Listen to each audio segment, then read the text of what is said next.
moom mu xëyee justement affaire du fonds Covid-19 di wax 5 ex-ministres envoyés à la haute cour de justice moom ba tey ci page 4 muy wax que depuis le démarrage de ses activités le pôle judiciaire financier a arrêté 262 personnes dans 292 dossiers et saisi ou recouvré 15 milliards de francs CFA. Procureur Sylla di wax nous faisons face à de véritables experts en dissimulation. Leur méthode exige des investigations longues, minutieuses et techniques.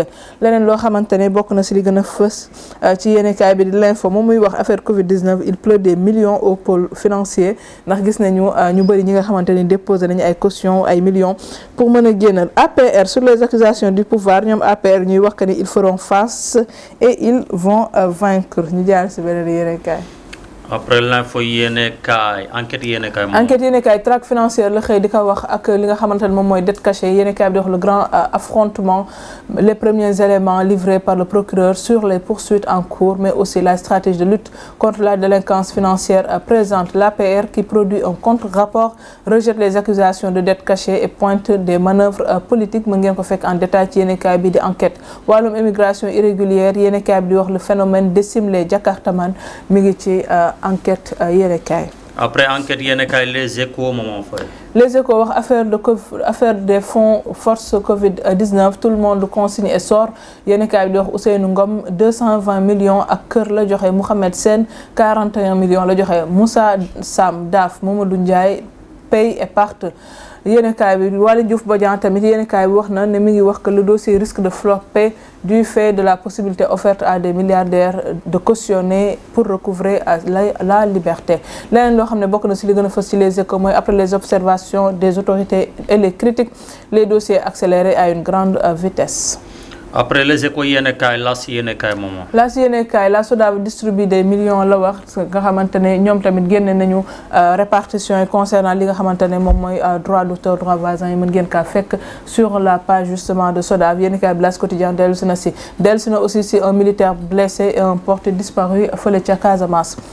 yéenekaay bi wax na tamit ci li nga xamante ne moom mooy détournement de deniers publics le parquet enfonce l'ancien régime en détail mën ngeen kaa lire ci L'As Quotidien. Après las yéenekaay l'observateur moment. L'observateur fond force Covid la xëy di wax tout sur l'opération Dakar dem dikk dellu si nañ ci ñenn ñi nga xamante ne convoqué nañ leen ñi ñu libéré ñi nga xamante ne sous contrôle judiciaire ak sax ñi nga xamante ne dañoo joxe caution waaye aussi si li ñuy wax dernière vague maanaam ñi nga xamante ne ñoom la ñu mujjee convoqué wala en tout cas interpellé démba Mansour Faye Diouf Sarr Matar Ba Moustapha Diop et Abdoulaye Diop yéen kaay di wax 5 tickets VIP délivrés pour la haute cour.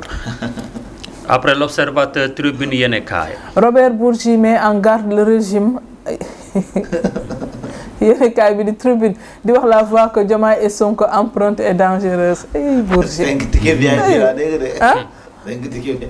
kookoy Bourgi ay ci yéenekaay ba tey di wax ci wàllum gestion des fonds Covid-19 di wax plus de 258 millions recouvrés 27 personnes arrêtées en 24 heures Mansour Faye di créer au scandale di interpeller ki nga xamante ne moom mooy Jean-Baptiste Tine concernant li nga xam moom mooy notification d'interdiction de sortie du territoire bi mu jot ay ca source à moment fait. Source à affaire fonds force Covid-19 raconté par les procureurs yéenekaay bi wax lu goxi en marche ñoom dellusiwaat nañu si procureur bi conférence de presse bi nga xamante ne amaloon na ko dellusi nañu en détail ci kàddu yam fa yëkkati mën ngeen kaa fekk ci source A. Après source à libération moment. La DIC dépose la 3e vague moom la libération xëy di wax poursuite des arrestations et des conduites au parquet dans l'affaire des fonds Covid yéenekaay bi di wax Ndeye Aminata Loum ancien ministère du développement industriel Mouhamadou Bamba Amar aide comptable Pierre Malick Ndong agent administratif Oumar Ngala Faye comptable arrêté face aux enquêteurs Mohamed Bamba Amar fait des aveux et détaille le circuit de 2,5 milliards de francs retirés en cash. Recherché pour arrestation l'ancien gestionnaire prend la fuite yeneen yi nga xamante ne jëm na ci wàllum fonds Covid-19 ci dossier boobu mën ngeen kaa fekk en détail si yéenekaay bi di Libération ANAMO yéenekaay bi di wax des formations en faveur de bénéficiaires fictifs pour détourner les fonds l'ancien DAF Omar Ndiaye l'agent comptable particulier et des fournisseurs arrêtés par la sûreté urbaine de Thiès ñu jàll si beneen yéene kaay. après Libération Record yéene kaay ñëw ci li nga xamante ne moom mooy Coupe de la Ligue 6e et dernière journée boo xamante Sénégal gii la muy Casa Sport ak Guédiawaye FC en 8e de finale moom moo fay Pape Matar Sarr ok Boulaye Dia ak ki nga xamante ne moom mooy Niakhaté nee nañu kaw loolu itam mu ngi jëm ci Ligue Europa Ligue conférence Jackson ak Sabaly passe en demi-finale li ci kaw itam mooy li ma doon wax ci Pape Matar Sarr mbirum Europa League la woon. Saudi Pro League après 2 passes décisives Sadio Mané va-t-il se muer en buteur Maman Faye après Record yéen kaay. Merci beaucoup mi ngi noonu loolu mooy li gën a fës ci yéen kaay pour ce vendredi 18 avril 2025 Caporal est-ce que am na loo xamante ne bëgg ngaa dellu si li gën a fës ci yéen kaay. waaw li ma ci wax mooy lenn rek mooy jamono ji dañoo war a nekk ci état boo xamante ne bu ñu waxee ñëpp leen war a gëm. parce que li ma ci wax mooy premier ministre bi amul lu mu waxul woon ci ñi nga xamante ñoom ñoo fi nekkoon. n'est-ce pas ci ay ci ay préfet sous-préfet ainsi de suite di ŋàññi di leen ŋàññi ci lu bare na fexe lii nag tey ñoom ñoo nekk ci nguur bu ñu leen ŋàññi ci lenn. côté boobu noonu mooy li may wax gars ñu ngi topp ñi ak ñi côté boobu daal nañu fexe nguur gi fi nekk bu ñu leen ŋàññi ci lenn parce que avant ñu doon toog ci nguur gi amul lu ñu waxoo ci koor yëpp koor yu bëri ñu ngi doon ŋàññi ñii ay suq lañu ñii ay nii nañu ñii dañ leen a jënd ñii nangam expliqué ba tey alhamdulilah ñu ngi ni toog ci nguur. liñ doon bàyyi sama temps la.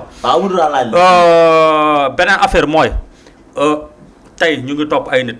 man question bi nga xamante xëy na après mën nga ma ci tontu mooy ñu ngi naan dañoo xëy rek ne récupérer nañ 5 milliards récupérer nañ tant de millions récupérer nañ tant de millions mais est-ce que lu tax tey détail wuñ ko quoi tant de millions ñu ngi ko jëlee ci lii wala ci kii tant de millions ñu ngi ko jëlee ci kii wala ci lii pour mu gën a détail pour mu gën a leer sénégalais tey boo mu ñëwee man nga ne ma man récupérer naa tant de milliards rek man mën naa gëm man mën naa bañ a gëm parce que Sénégal lañ nekk.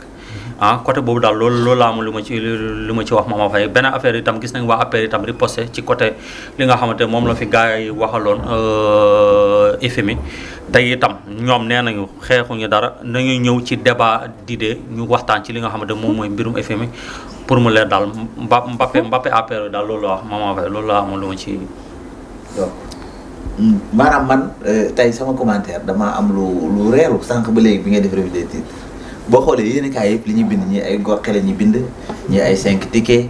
ay vague. deuxième vague ay première vague ay troisième vague. xam nga vague dafa garaaw comme da ngay dégg ñun la temps corona ba ci la moo boobu ëpp luñ koy wax. ay 4e vague bi génn na ay 2e vague bi génn na ay vaccin yi génn na. léegi nag gars yi xaw ma lan mooy doon seen vaccin man loolu ma jaaxal parce que mooy dafa drôle quoi maanaam kon Sénégal ñun.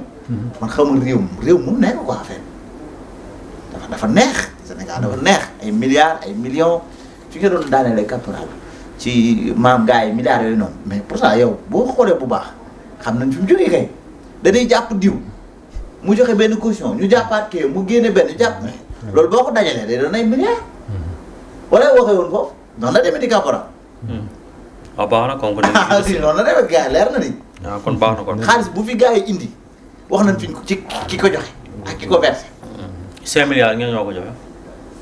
si yow comprendre. non milliards yooyu tudd ne 15 milliards ensemble waa 5 milliards fu mu jógee tey.